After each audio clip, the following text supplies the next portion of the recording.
ask you two questions. One, as a Christian, how do you see the 75th anniversary of Israel? Do you see it as prophetic? Do you see it as biblical? Or do you just see it as good, solid Zionism, or both? And secondly, I've had an opportunity to lead two evangelical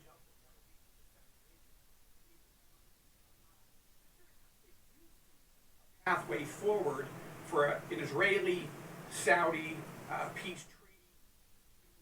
Biden speaking of it being a pariah state. I wonder if you could comment. Sure. No, I think a great question. So the first question is, yeah, I think it's both. You know, when you come and you've been on delegations, you can sit there and you can study the Bible in America, and it's great and it's inspiring. But when you actually come here, you see what happened there. They can show you. They can show you the artifacts. You can walk in the city of David. If there's something there, they can point out and it comes to life. And so you see that and you're like, man. And of course, you show the unmistakable thousands and thousands of years of connection between the Jewish people and the land of Israel. I mean, some of the modern debates acts like somehow that Jews just decided to show up here or something and like claim a state. No, they were exiled. They were dispersed forcibly. But this is where the Jewish people were born as a people thousands of years ago. And so that's really, really significant. And so the 75th is really a reconstitution, recognizes the 75th anniversary of the reconstitution of the Jewish state of Israel. And so I think that that's something that we can be proud of. With respect to Saudi Arabia, I think that this administration has worked overtime to alienate the Saudis. My view would be that there's an opportunity, and I mentioned in the speech, you have a great opportunity to have a U.S.-Israel Arab country alliance vis-a-vis the nefarious influence of the Iranians. And I think that that's something that's doable.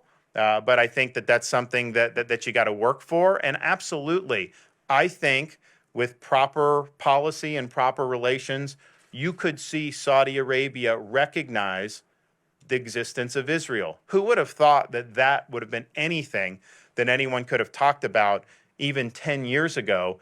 I mentioned in my speech, I was recently in my office in Tallahassee with the ambassador to the United States from Israel, and sitting next to him was the ambassador to the United States from the UAE.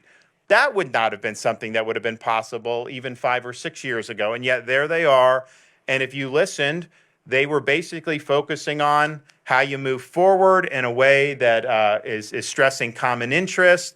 They understand that there are common threats. They understand there's a lot of opportunities for collaboration with the two countries. That is something that I think represents the path forward here.